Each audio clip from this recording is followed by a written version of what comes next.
So hello guys, once welcome back to my YouTube channel. मैं प्रफ Tiwari and you are watching my YouTube channel. तो जी IPU का एक और नया अपडेट आ गया है स्पॉट राउंड 2 के लिए। तो क्या अपडेट होने वाला है सब कुछ मैं आपको बताऊंगा डीपली इस वीडियो के अंदर में, क्योंकि यार आपको पता है कि आईपीयू के जो भी अपडेट्स होते हैं बहुत ही बच्चों के लिए कंफ्यूजिंग होते हैं। कभी ये बताते हैं कि हम ऑनलाइन करवाएंगे, कभी बताते हैं ऑफलाइन कराएंगे, फिर ऑफलाइन बोल के ऑनलाइन पे चले आते हैं। तो इससे आपको क्या क्या दिक्कतें फेस करनी पड़ सकती हैं। जैसे कि आपको पहले पता था कि जो होने वाला था काउंसलिंग वो ऑफलाइन होने वाला था, बट सडनली अगला नोटिस आता है कि वो नोटिस कैंसिल हो गया, अब ये काउंसलिंग ऑनलाइन होगी। तो ऑनलाइन होने की वजह से आपको क्या क्या दिक्कतें फेस करनी पड़ेंगी वो भी मैं आपको बताऊंगा इस वीडियो के अंदर। तो चलिए जी वीडियो को शुरू करते हैं। तो सबसे पहले आईपीयू का नया नोटिस आ गया है, उसका मैं आपको बता दूं तो आपको अपने स्क्रीन पे दिख रहा होगा। सबसे पहले आपको यहाँ पे मिल जाता है कि कौन कौन बच्चे स्पॉट राउंड 2 के लिए एलिजिबल है।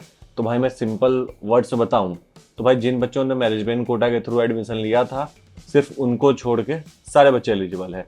चाहे आप एडमिटेड हो चाहे आप नॉन एडमिटेड हो, कोई फर्क नहीं पड़ता है, आप एलिजिबल हो, बस आपने मैनेजमेंट कोटा के थ्रू सीट ना लिया हो। ठीक है, आगे बढ़ते हैं और बात करते हैं कौन लोग एलिजिबल नहीं है। तो मैंने आपको बता ही दिया कि जो मैनेजमेंट कोटा के थ्रू सीट ले चुके हैं वो बच्चे एलिजिबल नहीं है, और जो बच्चे क्राइटेरियन का फुलफिल नहीं करते हैं वो तो ऑब्वियस बात है एलिजिबल नहीं होंगे। आगे बढ़ते हैं और बात कर लेते हैं स्पॉट राउंड 2 के ऑनलाइन काउंसलिंग प्रोसीड्योर के बारे में, कैसे कैसे इनका ऑनलाइन प्रोसेस होने वाला है। तो सबसे पहले तो भाई आपका ऑनलाइन काउंसलिंग जरा कुछ आपको पता है, आपने पहले स्पॉट राउंड 1 जैसे किया है सेम एज इट इज होने वाला है, कुछ ज़्यादा डिफरेंस होने वाला है नहीं। ठीक है, इसमें बस आपको वो है कि आपको जो पहले से आपने अमाउंट पे कर रखा है उसका आपको डीपली इसमें बताया गया है। लाइक जो पहला पॉइंट है वो है registration for spot round 2 online counselling will be for all सीटी 2024 क्वालिफाइड कैंडिडेट्स। तो इसमें ऐसे कुछ खास है नहीं जो आपको समझ में ना आए। उसके बाद आगे बढ़ते हैं हम लोग और नीचे जाके हम लोग और बात कर लेते हैं कि the candidates who reported and respective school studies colleges after seat allocation up to sliding on the spot round experience spot round counseling arrested at any of the new preference field in the spot counseling is not allocated to them neither existing allocation of seats celebrated and not celebrated alleged on। तो भाई ये एक important point था। इसका ये मतलब है कि भाई देखो, अगर आपको पहले से मान लो आपको विप्स में ऑलरेडी कोई सीट मिल चुकी है लेकिन आपने स्पॉट राउंड 2 में डाला है एमएसआईटी या एमएआईटी के लिए, ठीक है, और आपको वहाँ पे नहीं मिल पाता है, तो इसमें ऐसा सीन नहीं होगा कि आपकी पुरानी सीट चली जाएगी, आपकी पुरानी सीट आपके पास रहेगी। तो मतलब गाइस आपको समझ में आ गया होगा कि यार आपको कोई नया सीट मिल जा रहा है तो आपका प्रीवियस सीट ऑटोमेटिक ही कैंसिल हो जाता है, आपका प्रीवियस सीट पे कोई भी क्लेम नहीं रहने वाला है। आ जाओ हम लोग आगे बढ़ते हैं और बात करते हैं रजिस्ट्रेशन के रिगार्डिंग कि कैसे कैसे इसका रजिस्ट्रेशन होने वाला है। तो सबसे पहले तो गाइज अगर आपको मैं सिंपली बताना चाहूँ तो सिंपल सा यार, आपको जिनका 3,000 रुपये है वो 3,000 पे करना है बस। अगर आप पूरा पॉइंट इसे पढ़ोगे तो इसमें डायरेक्टली यही दिया हुआ है कि अगर आपने नहीं कुछ पे किया है तो पहले आप 1,000 रुपये का फॉर्म भरो, फिर इनका 1,500 रुपये का करो, फिर आप 500 रुपये पे करो। तो घुमा फिरा के आपसे लोग 3,000 रुपये लेने वाले हैं बस। जो स्टार्टिंग डेट है वो 14 तारीख की होने वाली है और 19 तारीख तक चलेगी। 14 तारीख को 2 बजे से चॉइस फिलिंग आपकी रजिस्ट्रेशन शुरू हो जाएगी और 19 तारीख को आपकी रजिस्ट्रेशन क्लोज हो जाएगी। तो ये सीन है। बाकी अगर आप पूरा अगर चेकआउट करोगे तो आपको ही समझ में आ जाएगा कि घुमा फिरा के आपको बस पैसे देने हैं और कुछ है नहीं। यहाँ सेकंड वाले में सेम ही है, बस इसमें यह है कि फ्रेश रजिस्ट्रेशन भी ओपन है। तो जिन बच्चों ने पहले जो 1,000 रुपये का फॉर्म फिल नहीं किया था, जिन्होंने अब तक अप्लाई ही नहीं किया है आईपी के लिए, वो बच्चे भी आप इसमें अप्लाई कर सकते हैं। सेम इसमें सीन सेम ही होने वाला है, कुछ भी आपको डिफरेंस इसमें नहीं मिलेगा। घुमा फिरा के मेरे भाई आपको सिर्फ यहाँ पे वही पैसे देने हैं बस। जो 3,000 है आपको 3,000 पे कर देना है, उसका आप एलिजिबल हो जाते हो यहाँ के काउंसलिंग के लिए। ठीक है, उसके बाद हम लोग और आगे बढ़ते हैं और आगे का पॉइंट्स आपको बताता हूँ कि और क्या क्या सीन है यहाँ पे। फिलिंग ऑफ चॉइस प्रेफरेंस, तो चॉइस फिलिंग कब से शुरू होने वाली है। तो गाइस जिन लोगों ने स्पॉट राउंड 1 में 500 रुपये का फी पेमेंट किया था उनको स्पॉट राउंड 2 में करने की जरूरत है नहीं, बट जिन लोगों ने 500 रुपये का पेमेंट नहीं किया था उनको स्पॉट राउंड 2 के लिए अगेन से नया पेमेंट करना पड़ सकता है। ठीक है, और चॉइस फिलिंग आपकी शुरू होने वाली है 14 तारीख को 2:30 बजे से शुरू होगी, जो कि 19 तारीख को रात के 11:59 PM पे बंद हो जाएगी। आप टेंटेटिव डेट्स भी इन लोगों ने दे दिया है स्पॉट राउंड 2 के ऑनलाइन काउंसलिंग का, जो कि है 20 और 21 तारीख को।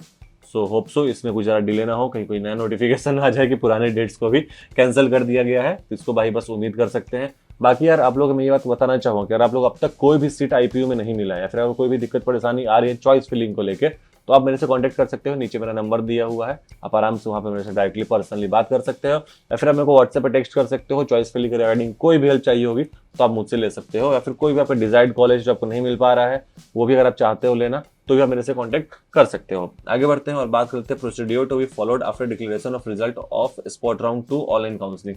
गाइस जैसा पहले हुआ था स्पॉट राउंड 1 में सेम ऐसा भी यहाँ पे होने वाला है। आपको 96,000 एक डीडी बना के जाना है, वो आपको पेमेंट करना पड़ेगा। उसके बाद फिर आपको printing of provisional seat allotment, वही जो आपको प्रिंट करा के लेके जाना पड़ेगा प्रोविजनल वाला, अपने कॉलेज में लेके जाना है, वहाँ पे फिर आपको रेस्टोरेंट पेमेंट करना है। That's all. आगे बढ़ते हैं, बात करते हैं mandatory reporting of candidates to the allotted institute college. तो इसमें बस आपको रिपोर्टिंग के बारे में बताया है।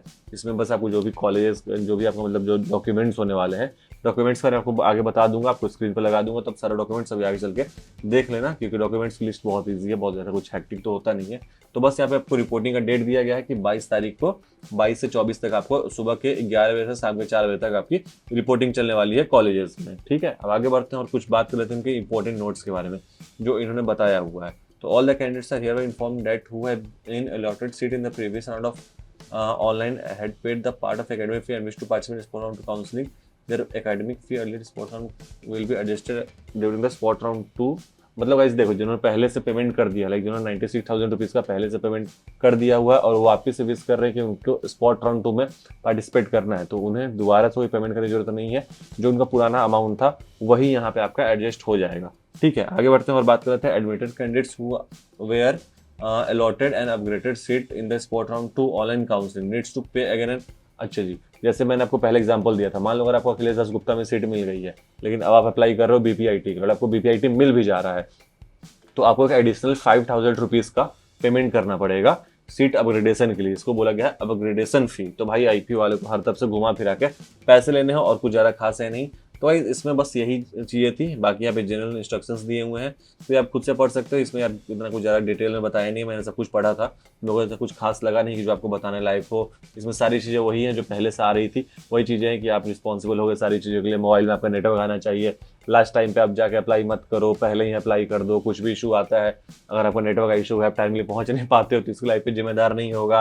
आपके पास सारे डॉक्यूमेंट्स होने चाहिए, यही सारी चीज़ें हैं। तो डॉक्यूमेंट्स की बात आ ही रही है, तो मैं आपको स्क्रीन पे डॉक्यूमेंट्स का लिस्ट लगा दे रहा हूँ, आप आराम से देख लो एक बार। इसमें आपको 4 पासपोर्ट साइज फोटो है, सीईटी का रैंक कार्ड होना चाहिए, एनएलटी का स्कोर कार्ड होना चाहिए, डेट ऑफ बर्थ का होना चाहिए, मार्कशीट होना चाहिए, सारी चीज़ आपको स्क्रीन पर लगी हुई है। तो आप एक बार आराम से इन सबको एक बार चेकआउट कर लो। अब आगे बढ़ते हैं हम लोग और बात कर लेते हैं कि प्रॉब्लम जो मेरे हिसाब से आप फेस कर सकते हो। मेरे हिसाब से जो सबसे बड़ा मेजर प्रॉब्लम हुआ है ऑनलाइन होने की वजह से, वो ये है कि कट ऑफ इनका अगेन से हाई जाने वाला है। आप पूछो कि भैया ऐसा क्यों? तो मेरे भाई जब यहाँ पे ऑफलाइन होने वाला था, तो मान लो जो दिल्ली के बच्चे हैं या फिर जो आसपास दिल्ली के हैं, वो यहाँ पे विजिट करते हैं जिनको एडमिशन लेना ही लेना है। ठीक है, बट अब ऑनलाइन में क्या सीन होगा, जो बच्चे वेस्ट बंगाल में बैठे हैं, असम साइड के हैं या फिर कहीं के भी हैं, वो लोग भी ऑनलाइन फिल कर देंगे। 500 रुपये देना है उनको, जिन्होंने पहले से कर रखा है उनको कोई फर्क पड़ना है नहीं। तो इसमें सीन यही होगा कि कट ऑफ वापस हाई चली जाएगी और एक बार अलॉटमेंट के बाद वापस वो बच्चे, अगर उनको सीट्स मिल जाती तो आराम से यहाँ पे आ सकते हैं। बट अगर ये ऑफलाइन होता तो फिर वो बच्चे यहाँ पे आते ही नहीं, इतने दूर से वो आते ही नहीं, क्योंकि उनका ट्रैवलिंग का खर्चा, सीट मिलना ना मिलना कंफर्म ही नहीं होता, तब वो लोग इस चीज़ को प्रीफर नहीं करते हैं। तो भाई मेरे हिसाब से यार ऑनलाइन करा के लोगों ने थोड़ी सी गलती भी कर दी है। बट जो दूर के बच्चे हैं आपके लिए फ़ायदा है भाई, आपके पैसे बच जाएंगे। अगर आपको सीट मिलती है तभी आप आओ, नहीं मिल रही है तो भाई आराम से घर बैठो, कोई इशू नहीं है।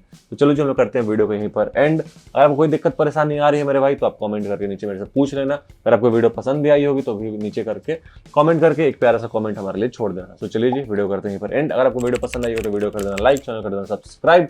बाकी कोई दिक्कत परेशानी आ रही हो तो अपने भाई से कमेंट करके पूछ लेना। So see you in the next video, तब तक के लिए अपना तिवारी साइन ऑफ।